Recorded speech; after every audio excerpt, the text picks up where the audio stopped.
Hi, and welcome to the recorded craft demo for this week's Animal Excursions. This week we talked about the octopus, which is why I have this 8-legged critter sitting here with me.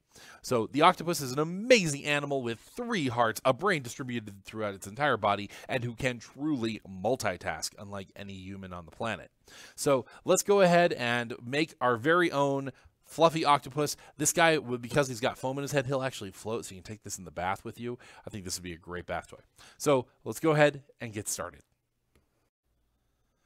If you picked up the kit from the library, you should have a 3-inch foam ball, a couple of googly eyes, some ribbon, and a 16 by 16 inch piece of felt.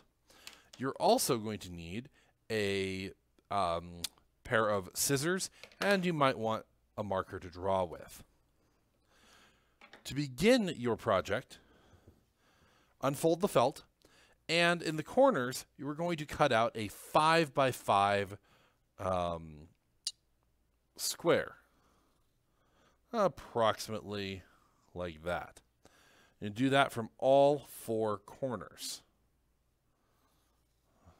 2. If they're not quite 5 inches, that's okay. If they're a little bit more than 5 inches, that's also okay.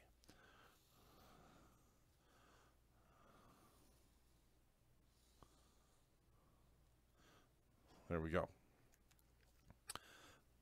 We're going to cut out each of these corners, and then we're going to make 5 slits. So we're going to cut 5 slits, which is going to give us 6 pieces from the side up,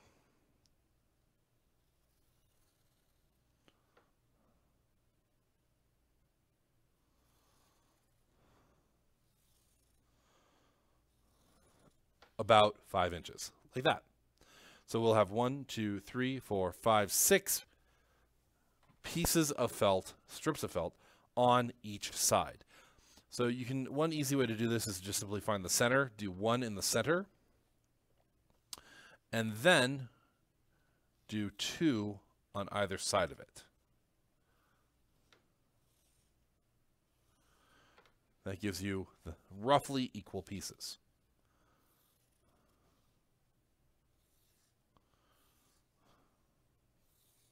Again, if they're not exactly the same, that's okay.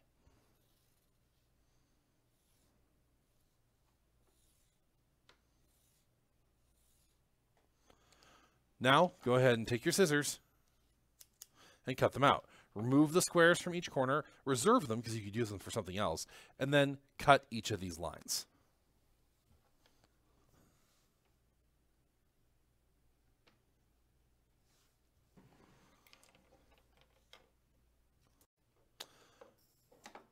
Once you have all of the legs cut, it's time to reassemble our octopus. So as you can see, I've got the squares cut from the corners and the legs stripped.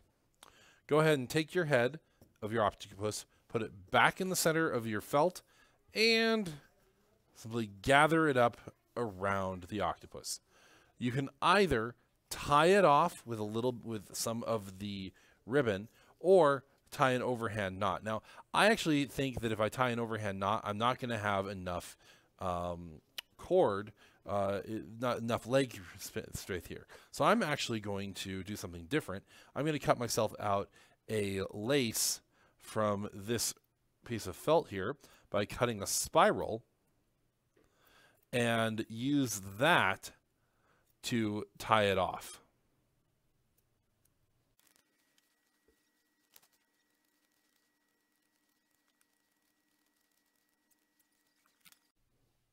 So as you can see, I now have a long strip, and I'm just simply going to use that to tie off my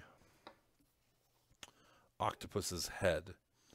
You could use other things to tie it off as well, but I'm just going to do this because this way it'll match and won't be visible in my octopus's body. So there we go, 1, and just a second, overhand knot. There we go. And now I can just snip this off.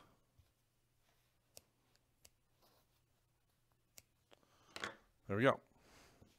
So from here, I'm going to take 3 pieces of leg, and I'm just going to start braiding them. I want to try and get 3 that are nearby to each other, but it doesn't really matter. So to do your braiding, simply take three strips and put one of the outside ones into the center. Then the other outside one into the center, and just simply keep on going.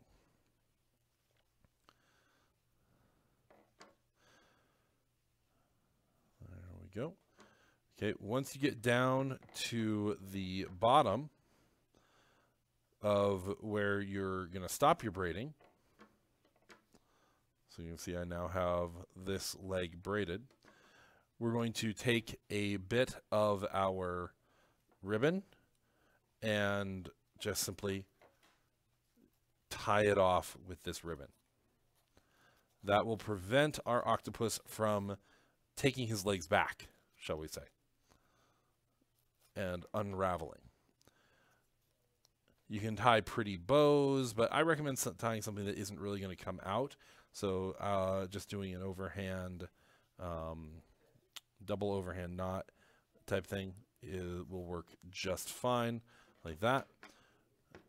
And then you can put a bow on that if you would like to. I'm going to trim my ends off. So that leg of my octopus is now done. I'm just going to repeat this process with the remaining, all the remaining strips. Just 3 strips at a time. Select 3 and just simply begin to braid them together. Try to, like I said though, do try to get 3 that are nearby to each other. Excuse me.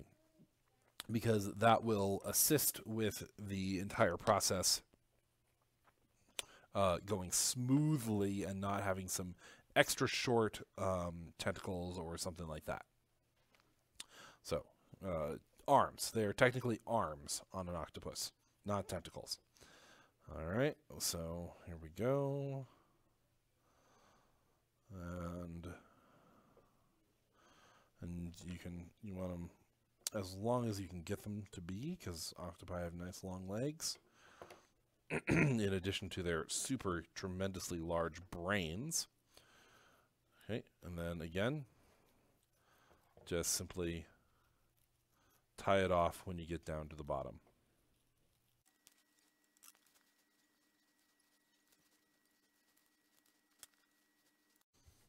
All right, so there we have it. That's the finished octopus. I've braided all 8 of his legs together. And I did, just as a note, when I was doing this, I found that I had one too few legs.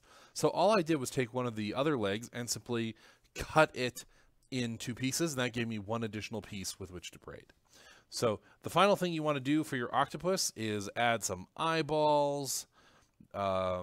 These don't happen to be sticky back eyeballs, or I'd stick them on. So add some eyeballs, and then if you want to, you know, give it a mouth and maybe a hat or whatever.